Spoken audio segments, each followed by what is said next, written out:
नमस्कार। कभी सोचा है कि कॉम्पिटिटिव एग्जाम्स में टॉप करने का असली राज क्या है?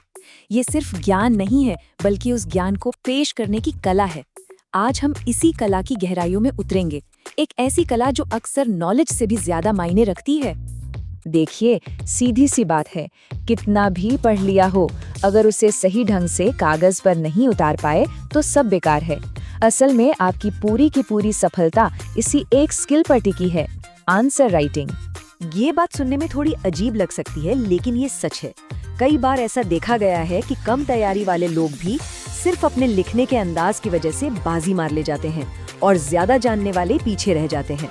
तो असली गैप पढ़ाई का नहीं, बेहतर लिखने का है। तो आज हम इस पूरे प्रोसेस को स्टेप बाय स्टेप समझेंगे। पहले देखेंगे कि सफलता की कुंजी क्या है, फिर एक अच्छे आंसर के 5 मजबूत पिलर्स को जानेंगे। उसके बाद कंटेंट और प्रेजेंटेशन की बारीकियों में जाएंगे और आखिर में उस इंसान के दिमाग को समझने की कोशिश करेंगे जो आपका पेपर चेक कर रहा है। सोचिए, जो एग्जामिनर आपका पेपर चेक कर रहा है वो आपको नहीं जानता। उसके लिए आप बस वो आंसर शीट है। वही आपका पहला और आखिरी इंप्रेशन है।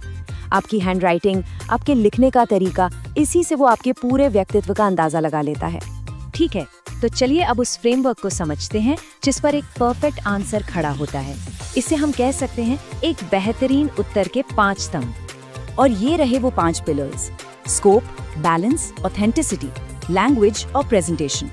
यही वो 5 सीढ़ियां हैं जो किसी भी जवाब को एक साधारण जवाब से एक असाधारण जवाब बनाती हैं। इन्हें अच्छे से याद रखना है, क्योंकि हमारी आगे की पूरी बातचीत इन्हीं पर आधारित होगी।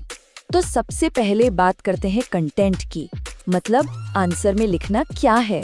इसमें हम पहले 3 स्तंभों को करीब से देखेंगे: दायरा, संतुलन और प्रामाणिकता। हम सब इस जाल में फंसते हैं, है ना? कोई टॉपिक अच्छे से आता है तो लगता है कि सब कुछ लिख दें, लेकिन यहीं पे पहला पिलर दायरा काम आता है। नियम सीधा है, सिर्फ वो लिखो जो पूछा गया है, न ज्यादा न कम। इन 2 गलतियों से बचना ही सबसे जरूरी है। अब मान लीजिए कि सवाल के 2 या 3 हिस्से हैं।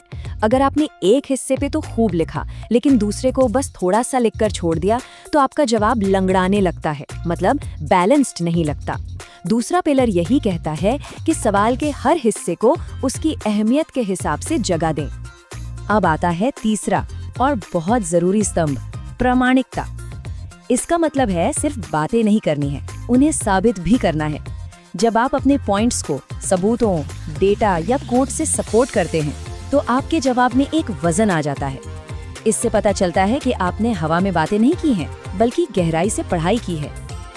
ये टेबल देखिए, ये बहुत काम की है। ये बताती है कि अलग अलग सब्जेक्ट्स में सबूत का मतलब क्या होता है। जैसे ज्योग्राफी के आंसर में अगर मैप नहीं है तो वो अधूरा है। पॉलिटी में आर्टिकल्स का जिक्र जरूरी है। ये छोटी छोटी चीजें आपके जवाब को दूसरों से बिल्कुल अलग बना देती हैं। चलिए अब आगे बढ़ते हैं। अभी तक हमने बात की कि क्या लिखना है, अब हम फोकस करेंगे कि कैसे लिखना है। इसमें आते हैं हमारे आखिरी 2 स्तंभ, भाषा और विजुअल प्रेजेंटेशन। प्रवाह या फ्लो, ये एक जादुई चीज है। सोचिए, एक ऐसा जवाब जिसे पढ़ते हुए एग्जामिनर इतना मगन हो जाए कि उसे लगे ही नहीं कि वो कोई पेपर चेक कर रहा है। जब आपका एक वाक्य दूसरे से जुड़ा हो और कहानी की तरह आगे बढ़े, तो उसे कहते हैं फ्लो। ये आपके जवाब की सबसे बड़ी ताकत बन सकता है। तो एक अच्छी भाषा में ये 3 गुण होने ही चाहिए। पहला, फ्लो, जिसकी बात हमने अभी की। दूसरा, शुद्धता, मतलब कोई ग्रामर या स्पेलिंग की गलती ना हो। और तीसरा, प्रांजल शब्दावली, यानी साफ सुथरे और सटीक शब्दों का इस्तेमाल। और अब आते हैं 5वें स्तंभ पर, जिसे हम अक्सर अनदेखा कर देते हैं। आपका जवाब दिखता कैसा है? साफ सुथरी लिखावट, सही पैराग्राफ, जहां जरूरत हो वहां अंडरलाइन, ये सब मिलकर एग्जामिनर के दिमाग में एक पॉजिटिव इमेज बनाते हैं। यकीन मानिए, सिर्फ अच्छी हैंडराइटिंग ही आपको अवचेतन रूप से 2 से 3 नंबर ज्यादा दिला सकती है। वहीं अगर लिखावट खराब है तो एग्जामिनर का इंटरेस्ट खत्म हो सकता है और वो शायद आपका जवाब ठीक से पढ़े भी नहीं। तो अब तक हमने जो भी बात की, उन सबसे ऊपर है एक चीज, उस इंसान के मनोविज्ञान को समझना जो आपका पेपर चेक कर रहा है। ये वो सीक्रेट है जो आपको दूसरों से मीलों आगे ले जा सकता है। ये शब्द एक अनुभवी यूपीएससी एग्जामिनर के हैं और ये अपने आप में सब कुछ बयां कर देते हैं। उन्हें रोज सैकड़ों कॉपियां चेक करनी होती हैं, वो हर जवाब को नहीं पढ़ते, वो सिर्फ उसे पढ़ते हैं जो उन्हें पढ़ने पर मजबूर कर दे। ये एक मनोवैज्ञानिक सच है। जब कोई जवाब दिखने में साफ सुथरा और आकर्षक होता है तो एग्जामिनर के मन में पहले से ही एक अच्छी धारणा बन जाती है। उसे लगता है कि अंदर भी अच्छा ही लिखा होगा। ये आपको एक अनफेयर एडवांटेज देता है।